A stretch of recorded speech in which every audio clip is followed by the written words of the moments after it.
All right, ladies and gentlemen, welcome to CAGcast episode number 806. I'm your host, Cheapy here on Long Island, New York. As always, we're joined by a man who's on his way to Pennsylvania trying to win Elon's money, Wombat. I would totally lie about who I'm voting for $1 million. You don't have to lie about who you're voting for. You just have to be a registered voter in select states and sign a petition that saying you support First and Second Amendment. Yeah, exactly. I don't care. I don't care. Just tell me what to sign.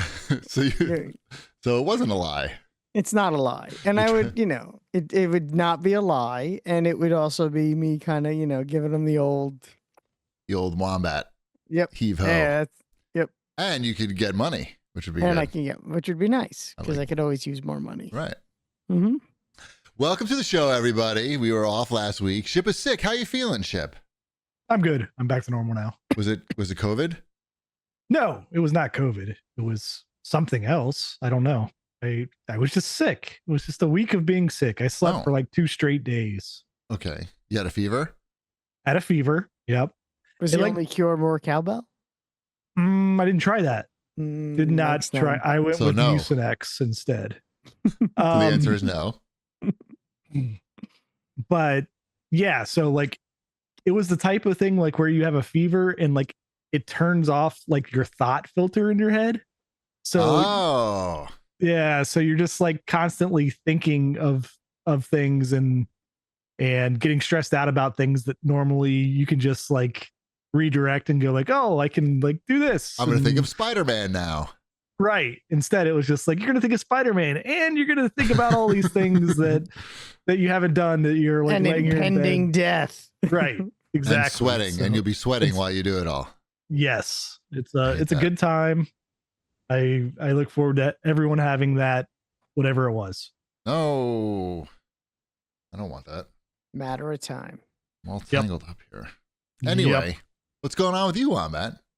I don't know. What's going on with me? Nothing.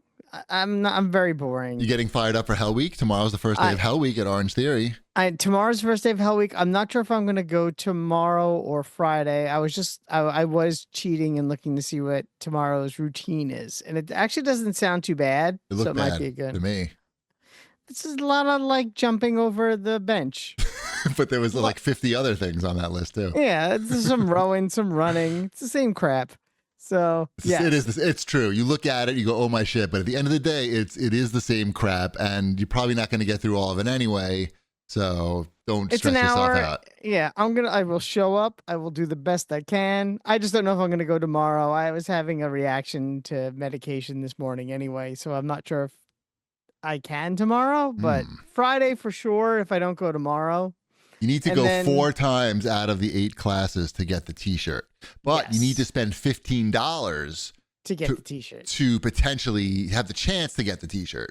Which is kind of dumb. They should just give it to you. But anyway, I will most likely go, I'll definitely go either Thursday or Friday. I'm debating whether or not to go over the weekend. If I go over the weekend, I have to pay for that class, which kind of sucks. Well, you have to do the math because you have to be done by the 30. You have to get your 4 in by the 31st. So work that shit out. So I could go. This is why Wombat plays Fortnite. This is like he knows how to figure out all of these battle passes. Finally some real world applications to these daily missions. I could go Friday, Monday, Wednesday, Thursday. That is something I could definitely do. Right.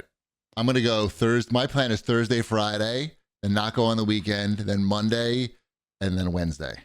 Yeah, I can't go on Tuesday's the only day I definitely can't go. So, which, right. That's why I'm like, oh, maybe I try not to overexert myself and do like Saturday. If I could do Thursday, Saturday, Monday, Wednesday, that would be. Meanwhile, I'm fucking sweating in here because it's fucking 80 degrees out now. I know because, climate change isn't real or some nonsense. And meanwhile... I just had to turn the air conditioning on while I'm talking to you guys because I'm like, why is my ass so wet right now? And I look over and it's 76 degrees in here. That's too hot to be talking for an hour. For October 23rd, it's too hot. Right, I turned the heat on. I switched over to heat like a few days ago. Mm-hmm. And now we're all fucking sweating. And I'm putting on sunscreen to go outside. That's weird. That is weird. So, I mean, well, when you have no hair, you gotta. Happy Halloween. Chip, do you put on sunscreen in the winter? If I'm going to be outside in the sun for a while, yeah. Okay. Why wouldn't I?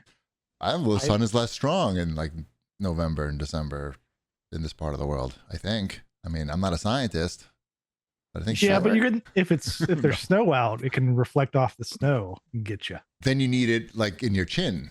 Right. And neck. Right. Under. But luckily it's never gonna snow in New York ever again. Right. So I bought a snowblower, that's why. So you're welcome. Yeah. Mm-hmm. You can thank me. It's fair. All right, I have a fun story to tell you.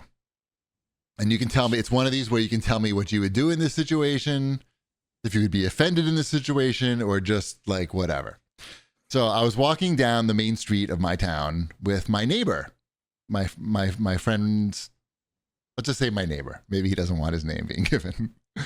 Ralph. Should we call him Ralph? Ralph's a good Let's name. call I was him going to Ralph. say Bill. Ralph. I like Ralph. Ralph is easy. So Ralph and I are going to play table tennis at the club in the afternoon, on a weekday afternoon.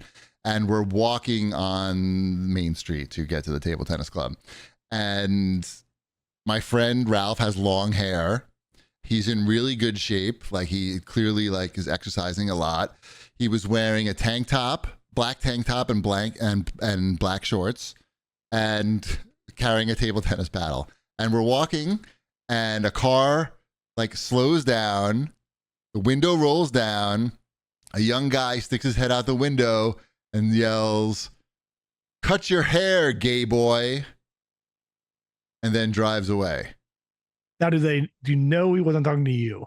Yes, because of the cut your hair. I would be like, oh, not again. But the hair thing, I was like, oh, apply more sunscreen, gay boy. I almost crashed my car from the glare. So like we didn't do anything. Like it was sort of like, that's not a strong insult, I feel. It's not a strong insult. It's still incredibly weird and rude. Right. But like, doesn't that strike you as like something you might say in junior high in 1986? Like how old was the person that did this? 20? That's weird. Was it a nice car? No. Oh, come on. You knew the answer to that. I was just trying to. No, it was not. It was not. Is your was friend it a Cybertruck? Is Ralph even gay? Is Ralph gay? No, Ralph is not gay. But he did. So what did you do? What did you do? So he has a very like short fuse. He's like really like, he's from Long Island. Like he's not really looking to take shit from anybody. He wanted to go after them, like go look for them. I was like, what do you mean go look for them? He's like, I wish I had my motorcycle. We were gonna go. I'm like, what are you gonna do? Drive after them and what? Yell at them for calling you gay boy? Which is like not even like, that's even a gay man. Right. I mean, I feel like the guy, I would just say like, oh, what are you disappointed? Like, are you, if I'm not gay? Like, I don't know. It's like, it was just a weird situation and a bad quality. It's a bad quality insult. Yeah. That was like when the guy stopped me when I was driving my car and he yelled out and said, hey, Jeff, he said, hey, Bill Gates. Because he was trying to say, he thought Jeff Bezos, but he's not that smart. So he said Bill Gates. So then now I'm correcting his insult. It sounds like an insult, like a TV show. If they wanted to show like from the 80s. Yeah, like a hate crime on TV where they can't say any swear words, they would use gay boy. It was just weird. It was very weird. And then we got to the club and there were two guys playing there and I was telling the guy the story and one of the guys has like similar hair to Ralph and he was pissed too. He's like, what the fuck? He's like, let's go find these guys. But no, we just played ping pong instead. That's probably the right. But maybe right we'll see this guy again in the near future because he's probably going to drive through the town again, and we'll be walking through, being gay boys. Sounds like the beginning of like a Darman video. Have you ever seen those? Do you know what those are? No, is that a reference you don't understand? No. Does Shipwreck understand that reference? I don't understand any of your references usually. Oh, there's a series of videos on the internet and there may I assume this is a human being who goes by whose name is Darman. Okay. And every video, it's like the worst actors you've ever seen. And everything is like one of those morality plays where it's like, oh, I'm not going to help a dirty homeless person.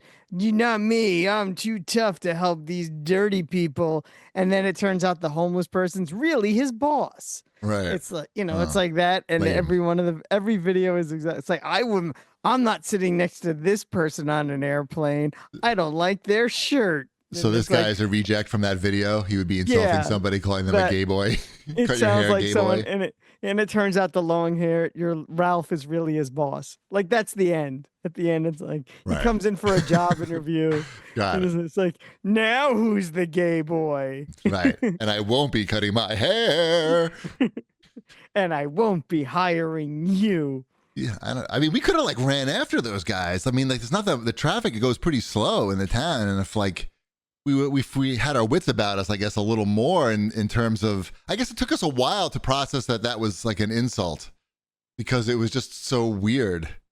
Like, Ralph thought it was like one of his friends or something. Like, but then he realized like he doesn't have any friends that young that drives that shitty of a car. Then he realized he doesn't have any friends. No, I'm his friend. He has a lot of friends. You were right there though. I was right there, and it's like, like I'm not chopped liver. Like I look like I could like hurt somebody maybe if they don't know how to fight. I was thinking maybe they'll insult you the next time. Yeah, I'll catch you next time. Don't worry. Baldo, grow some hair. Grow some hair, gay boy. That's the pivotal insult. All right, let's do some. I got some show feedback because we did do a show. I put this on here, Wombat, so I'll read it. This is from Teskov 1999. He says, audio was fine and the video was fine. Near the end of the show, when Wombat was talking about Matlock, all I could think of was, I wonder what Robert is listening to now. Good show. Not a Matlock fan. I don't know. Okay. What's the odds of there being a Matlock starring Kathy Bates season 2? It already was picked up. There you go. I guess it was picked up this week. It was a big announcement this week. It got early renewal. Apparently, who's the audience for that? Like, what's it's a big hit? The show's a big hit. Who's watching it? I guess you are. I'm telling. I've only watched the first episode, but I will say that twist at the end of the first episode. By the way, no one answered the call on whether or not I should give the spoiler. Or not. And I didn't watch it. I think the spoiler's out by all the promos after the first episode. Yeah, probably. Is the spoiler that the real Matlock they're conjoined and she opens her coat and he like comes out? It's a Quado, yeah. What's that guy's name again? Quado. I literally just said it twice. The actor from Matlock. Oh, Kathy Bates. Oh, it's really Andy Griffith? Yeah. Isn't he dead? Yeah, but very. I'm like, isn't he kind of dead? A long time, I would feel. Mm-hmm. No. The plot twist, ready? Ready? I'll give the plot twist. So she's the criminal. 3, She's 2, the criminal. 1. She's the criminal. Close. Hold on. She's a cyborg. No. Criminal. It is not a sci-fi twist. Okay. She's not the criminal, but she's the defense attorney. It seems like from the other promos, it seems like she is not a lawyer or whatever Matlock is, a detective. Whatever Matlock was. Nope, she's a not. Lawyer. She's a lawyer. Okay. Mm-hmm. Oh, so you don't know the spoilership. But I don't know the complete spoiler, but it's clear like she's impersonating someone who she is not. Yes, she is not Matlock. That is not her name. Well, yeah, he's dead. We just established that. Right. No, but she introduces herself. My name is Maddie Matlock, and she makes jokes, just like that TV show. And people go, oh, yeah. And they all, like, she's crazy or something? Is that it? And she thinks she's on the show? Oh. Nope. She gets a job at this very prestigious law firm. Oh, she has no law degree. She has a law under the name of Matlock. Oh. Her husband. Great background checks at that place. Her background checks all clear that this Maddie Matlock person really exists, and she is a single grandma raising her grandson by herself. They live in a studio apartment. She's trying to. She really needs this job. She hasn't had to practice law in 30 years, but her deadbeat husband died and was a gambling addict and left her in a lot of debt. Matlock was her husband? No. Oh, that would have been cool. everything she said is a lie. Her Okay. last name isn't really Matlock. Right. She's still married. She's an incredibly wealthy woman. She is raising her grandson with her husband, who is still alive and like a nice guy. Why is she lying about it? Because she's looking to take this law firm down that she got the job working for, because this law firm helped a pharmaceutical company keep drugs on the market for too long that her daughter overdosed on and died from. Wow. OxyContin. That's so they drug. like serialized it basically, and that's the overarching plot is she's trying to take down she's trying to take down this $1 billion law firm that kept painkillers on the market for too long. And she's a cyborg. But no one at the firm knows the truth, and they all think that she's just this kindly, simple old lady who is just who lost everything. Happy-go-lucky, Matlock, fun, but no, she's gonna take you guys down. She's really out to get them all. Yeah. All right. And there's your Matlock plot twist. Excellent. Yeah, it ends like The Usual Suspects. Chip, what are you listening to now? Yeah, what you listening to? Man, Teskov, that backfired horribly, right? You wrote in, and now there was more Matlock. Mm-hmm. Damn. Mm-hmm. Johnny Cash is playing right now. Nice.